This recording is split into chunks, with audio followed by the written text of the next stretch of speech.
I just finished reading The Psychology of Money by Morgan Housel, and I have to say it's one of those rare books that completely changes the way you look at money, wealth, and even your own financial habits. Before picking it up, I thought I had a pretty good grasp on what it takes to build wealth.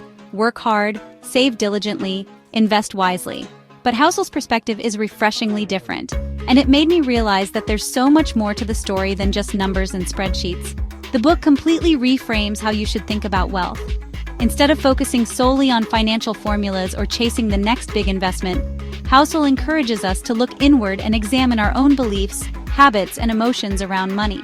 He makes it clear that wealth isn't just about how much you earn or how smart you are with investments. It's about how you behave, the choices you make, and the discipline you maintain over time. Housel argues that financial success is more about behavior than intelligence. You don't need a PhD in economics or a Wall Street background to build wealth. What matters most is your ability to control your impulses, stick to your plan, and avoid the common traps that so many people fall into. It's about patience, consistency, and understanding your own motivations.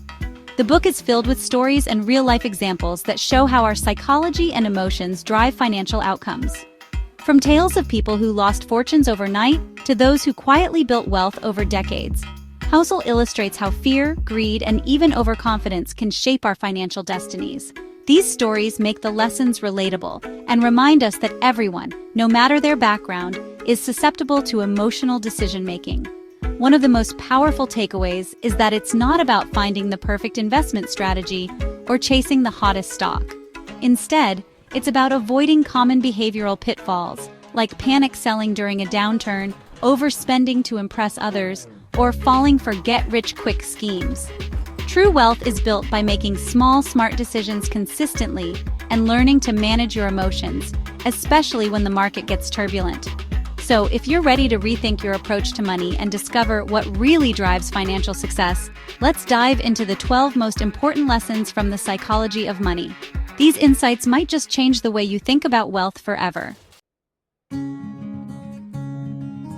The first lesson is that no one is crazy with money. We all make decisions based on our unique experiences. What seems irrational to one person makes perfect sense to another based on their history. Instead of judging, we should develop empathy and self-awareness, understanding that financial advice isn't one size fits all. Context is key in financial decisions.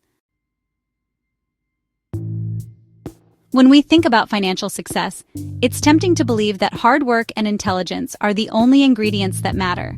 But in reality, luck and risk play massive roles in shaping financial outcomes, often in ways we can't predict or control.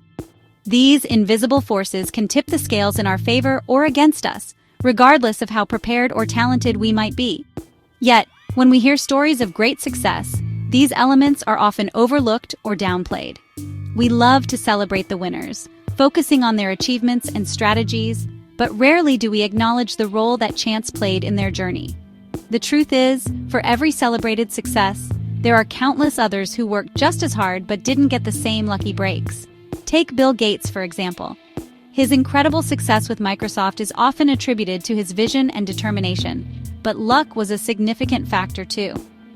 Gates attended one of the only high schools in the world with a computer at the time, giving him a rare opportunity to develop his skills years before most of his peers. This unique access set him on a path that few others could follow. If he had gone to a different school, or if his school hadn't invested in that early computer, his story might have turned out very differently. It's a reminder that sometimes being in the right place at the right time can make all the difference. Luck and risk are truly two sides of the same coin. They are inseparable from every decision we make, especially in finance and investing. While luck can open doors and create opportunities, risk can just as easily close them, sometimes without warning. These forces can make or break even the best laid plans. A sudden market downturn, an unexpected event, or a simple twist of fate can derail years of effort.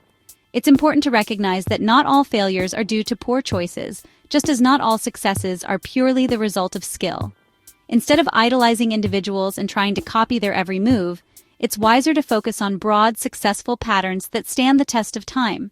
Learn principles like patience, diversification, and long-term thinking. These habits can help you navigate the unpredictable nature of luck and risk.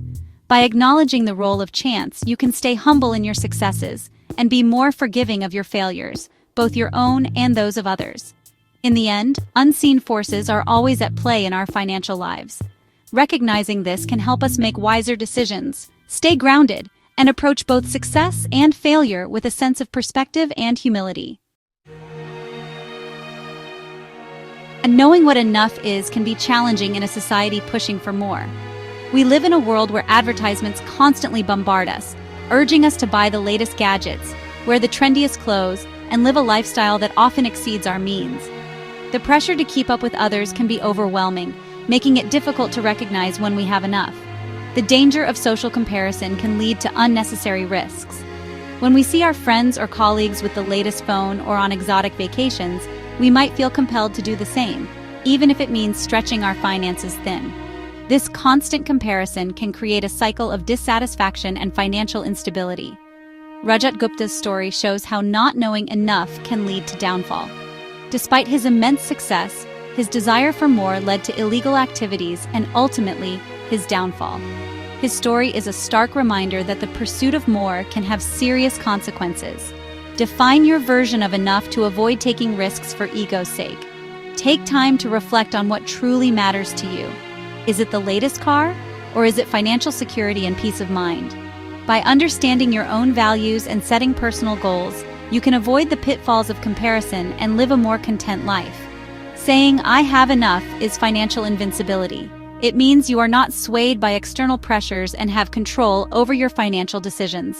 This mindset can lead to a more stable and fulfilling life, free from the constant chase for more. Enjoy the wealth you've built by getting off the hamster wheel. Take pleasure in the simple joys of life, like spending time with loved ones, enjoying nature, or pursuing hobbies. By appreciating what you have, you can find true happiness and contentment. Compounding is incredibly powerful, yet often underappreciated. It's about earning decent returns consistently over time. Warren Buffett's wealth is a testament to the power of time and compounding. Compounding is exponential, with most gains coming later. A sustainable investment plan and patience are key.